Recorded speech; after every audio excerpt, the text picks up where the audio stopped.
throwing them around. In fact, just recently, Ben Carson decided to quote a founding father. Thomas Jefferson himself said, you know, gun control works great for the people who are law-abiding citizens, and it does nothing for the criminals, and all it does is put the people at risk. I'm pretty sure Jefferson did not say that, in part because the term gun control wasn't even used in its modern sense until the 1960s. Now, to be fair, the gist of the quote does appear in Jefferson's handwriting, but it was apparently a paraphrased quote from Italian philosopher Cesare Beccaria that Jefferson had copied into his journal. And you cannot give people credit for saying things they copied into notebooks. Otherwise, my teenage self would have been able to claim credit for the Pythagorean theorem and most Smashing Pumpkins lyrics.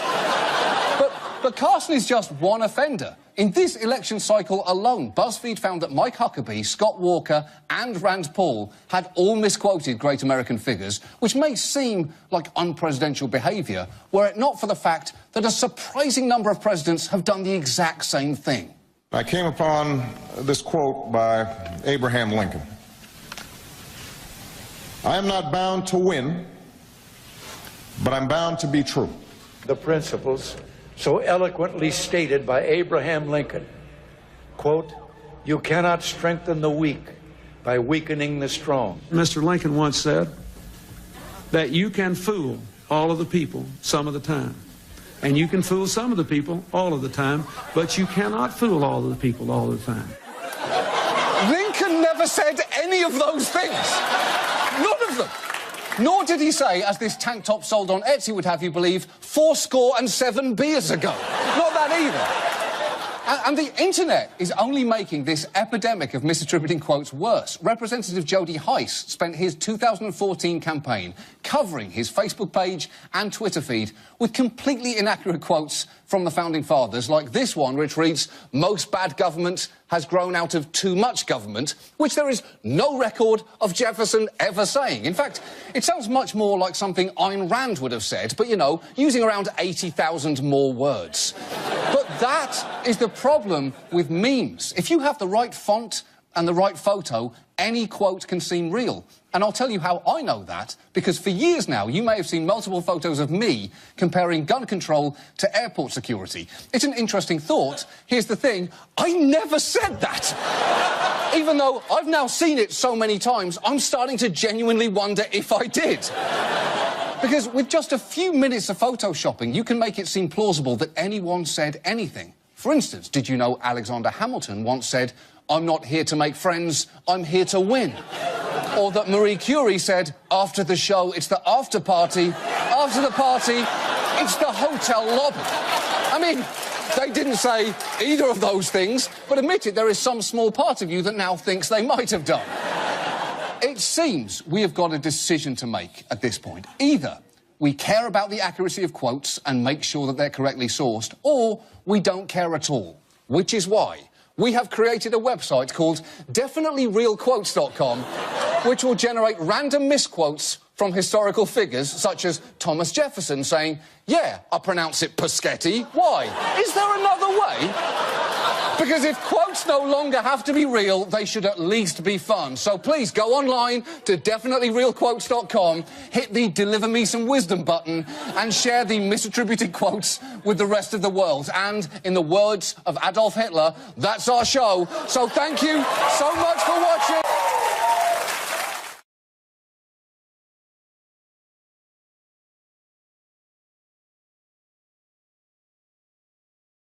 Finally tonight, Twitter. It's not just for pithy observations, dick pics, or messages to your favourite One Direction member who for some reason never responds to you. What is wrong, Liam? What part of you up don't you understand? It has also become a valuable venue for hashtag discussions on serious social issues. For instance, this week, after the release of the Ray Rice video, Twitter was the home for a national conversation about domestic violence. On the hashtags Why I Stayed and Why I Left, brave survivors are exposing the vicious cycle of abuse. Because every time was the last time. Hashtag Why I Stayed. and because I was pregnant and wanted my daughter to have a dad. Hashtag why I stayed. Now, that is clearly a positive tool, giving victims a voice and providing everyone else a glimpse into the complicated realities of the issue. The problem is when something like this then happens. Pizza maker DiGiorno is under fire tonight about using a Twitter hashtag about domestic violence in order to promote itself. A message saying, "You had pizza," with the hashtag why I stayed. Wow, DiGiorno, that is a fuck-up. I did not think you could do anything more viscerally offensive than produce a microwavable pizza, but I was wrong. Here is the problem. Twitter conversations and corporations don't mix. For instance, there was a tweet this week marking 9/11 saying, "Today is the 13th anniversary of 9/11. We remember those lost and honour those still fighting for freedom. Hashtag 9/11 never forget." It's a fine tweet. It's just a little weird that it came from, and this is true, Fleshlight, the famous purveyors of fake vaginas on a stick. And look, I hate to sound old-fashioned here, but when in deep grief, I don't want to hear anything from a cylinder topped with a silicone replica of a woman's genitals you can stick your dick in. You really want that cylinder to remain respectfully silent. And it wasn't just Fleshlight.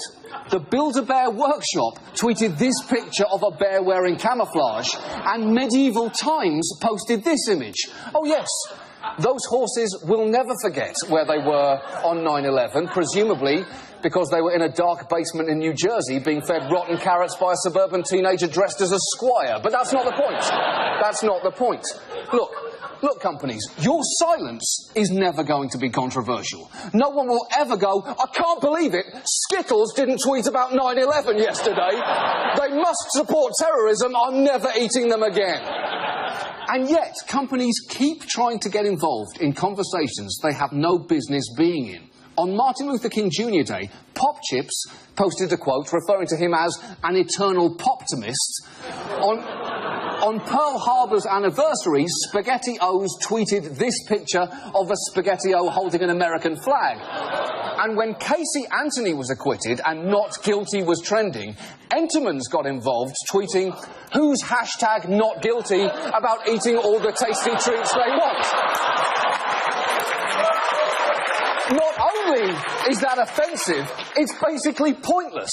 The best and only advertising Enterman's needs is a circular yellow sticker that says only $1 on it. That's it.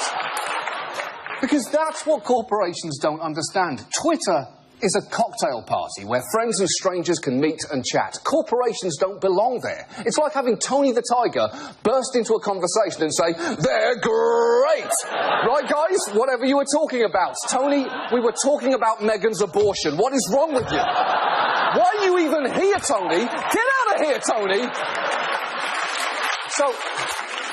So with that in mind, I would like to speak directly to corporations, because I think I have an appropriate hashtag game that I would love you to play. It's called hashtag we understand that as corporate entities our presence in certain discussions is not always required, so we will strive to limit our activities to just selling you shit. And if any of you are thinking, well, that's too long, it's not. It's exactly 140 characters, so you can't fuck it up by adding anything else. If any officially verified business tweets this, we will retweet it from our account on the solemn understanding that the next time there is a hashtag out there that seems popular, you will stay the fuck out of it.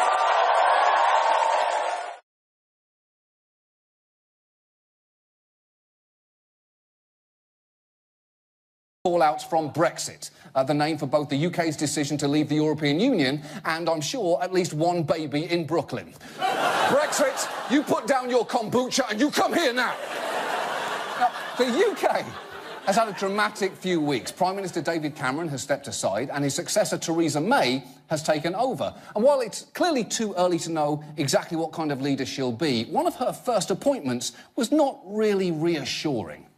There were some surprises. Former London Mayor Boris Johnson is the new Foreign Secretary. Yes, Boris Johnson A grown man who looks like a problem child at a daycare centre is now Britain's new Foreign Secretary. Boris Johnson, a man with such horrifically poor judgment. He wasn't just Britain's most ardent advocate for pulling out of the EU. He may be its strongest argument for pulling out in general. Pull out, Barnaby, pull out! We don't want to accidentally make another Boris. That would be ghastly. Boris is a weird choice for a diplomat because, to put it mildly, he has said a lot of dumb things, as was pointed out during a joint press conference between him and John Kerry. You've accused the current U.S. President Barack Obama of harboring a part Kenyan's, quote, ancestral dislike for the British Empire, unquote. You've described a possible future U.S. President, Hillary Clinton, as someone with, quote, dyed blonde hair and pouty lips and a steely blue stare, like a sadistic nurse in a mental hospital, unquote. You've also likened her to Lady Macbeth. Do you take these comments back? Ooh. It is not a great sign when one of the first questions you're being asked is, are you going to be as bad at your job as all evidence suggests you will be? But Boris Johnson, a man whose face always looks like he just quantum leaped into his own body and hasn't figured out who he is yet, had an answer, sort of.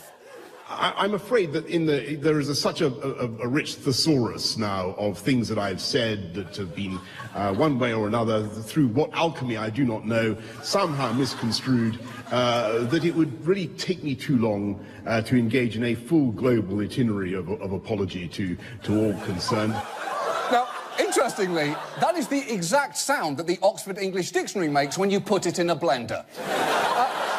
But while Boris Johnson, a washed-up scarecrow who never even thought to ask the wizard for a brain, seems to think that it would take too long to adjudicate the idiotic things he said and done, let me give you just a taste more of Britain's new chief diplomat, because he's referred to Papua New Guinea-style orgies of cannibalism, he's referred to Africans using these words, which I'm not going to repeat, he's compared Vladimir Putin to Dobby the house elf, wrote a poem about the Turkish president fucking a goat, said the Chinese have zero cultural influence, and once got stuck on a zip line while waving the British flag.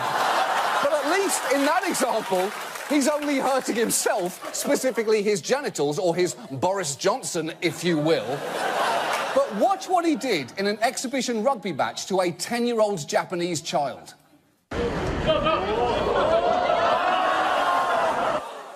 Boris Johnson might just be the least diplomatic diplomat in existence, which actually makes him perfect for this job, because what better symbol of centuries of British foreign policy than a foppish buffoon stampeding his way around the world, knocking